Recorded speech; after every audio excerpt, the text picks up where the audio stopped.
Very warm good morning. मैं हूं आपके साथ पूजा मोहन पांडे। हेलो इंडिया, आपके साथ मैं दीपिका सिंह। करेंगे खबरों की शुरुआत। दिल्ली में यूपी उपचुनाव को लेकर बड़ी बैठक हुई है, जिसमें बीजेपी ने उपचुनाव की 10 सीटों पर चर्चा की है। जेपी नड्डा के घर 1.5 घंटे तक ये मीटिंग चली। सीएम योगी आदित्यनाथ और दोनों डिप्टी सीएम इस मीटिंग में मौजूद रहे हैं। 9 सीटों पर बीजेपी ने नाम फाइनल कर लिए। आपको बता दें 10 सीटों पर चुनाव होने हैं।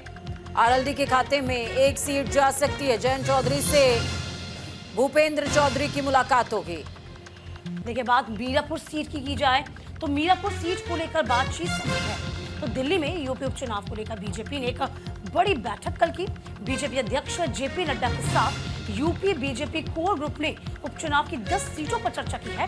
इसमें से सभी सीटों पर सहमति के साथ नाम अब फाइनल कर दिए गए हैं। बताया जा रहा है कि यूपी बीजेपी कोर ग्रुप 3 नामों का पैनल लेकर जेपी नड्डा के घर पहुंचा था।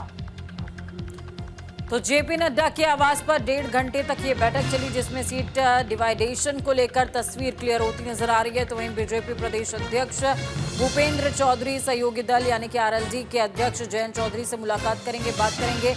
मीरापुर सीट को लेकर चर्चा होगी। इस बैठक में CM Yogi Adityanath, deputy CM Keshav Prasad Maurya, deputy CM Brajesh Pathak समेत प्रदेश अध्यक्ष भूपेंद्र चौधरी और कई बड़े आलाकमान मौजूद रहे हैं।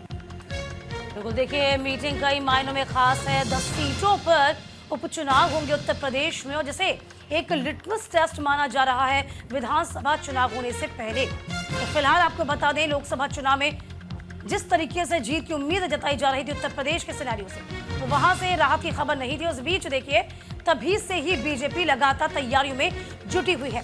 आनंद हमारे सहयोगी दिल्ली से इस वक्त बने हुए हैं।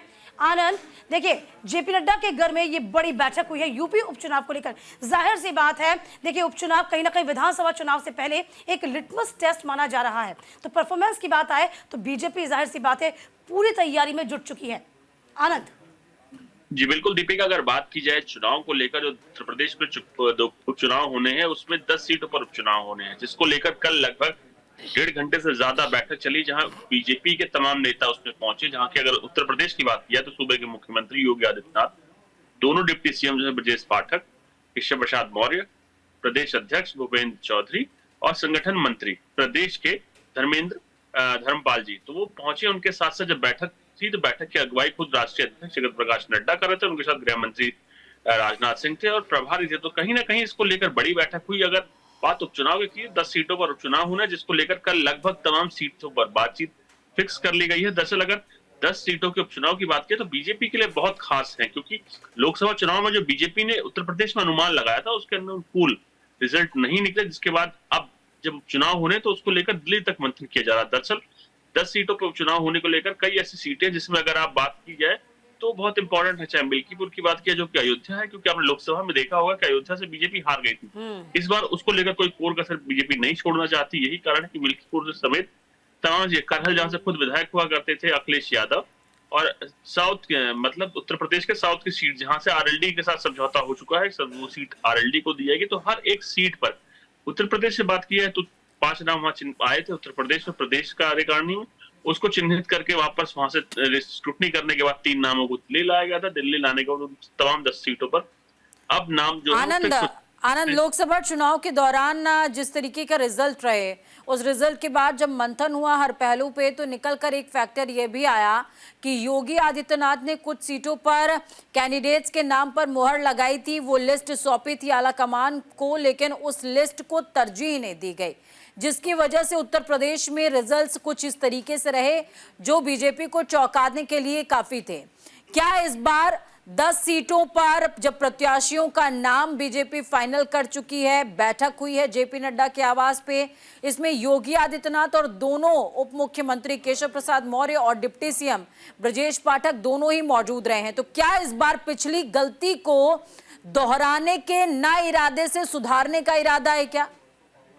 देखिए पूजा, अगर जो आपने लोकसभा चुनाव की बात की तो उसको लेकर समीक्षा बैठक बाद में हुई थी, उसमें निकल के आया कहीं ना कहीं तमाम टिकट देने से लेकर और ओवर कॉन्फिडेंस के चलते वो हार हुई थी। यही कारण है कि इस बार बीजेपी ने अपने तमाम नेताओं को बुलाया है, एक साथ दिल्ली में बैठाया और तमाम नेताओं की अपने अपने चीजें सुनी है कि किस सीट पर किसकी बात चीज अच्छी है जिसमें उनको टिकट दिया जा सके, और उसके साथ साथ ही किसको उतारा जा सके। तमाम नेता, जिसमें सीपीओ के मुख्यमंत्री के साथ डिप्टी सीएम और प्रदेश के तमाम बड़े नेता, उनको दिल्ली बुलाया गया था। एक साथ एक मंच पे तमाम नेता बैठे थे और उस पर कोशिश की गई कि जो 3 नाम उत्तर प्रदेश से आए हैं, जिसको तमाम एक सर्वे नेशनल ने कराया था, प्रदेश का एक सर्वे मिलाने के साथ साथ कहीं ना कहीं तमाम कैंडिडेट्स की सोशल एक्टिविटीज देखी गई थी और उसकी फैन फॉलोइंग देखी गई थी।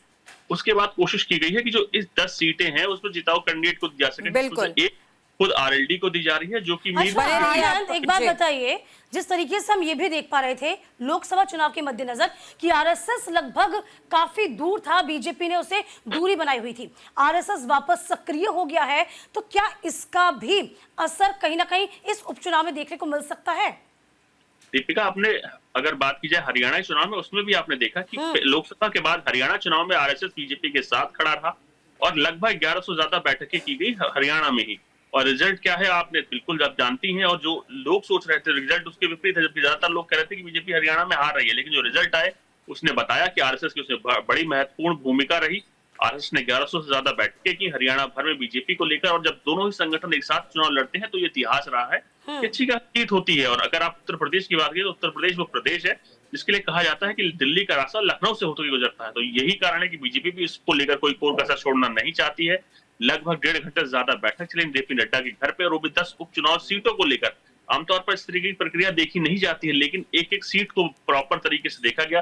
बीजेपी हालाकमान बैठा, प्रदेश के तमाम बड़े नेता बैठे, तो कोशिश की बिल्कुल गई- आनंद, आप हमारे साथ बने रहिए, आगामी खबरों पर भी आपकी आवश्यकता होगी। लेकिन इस बीच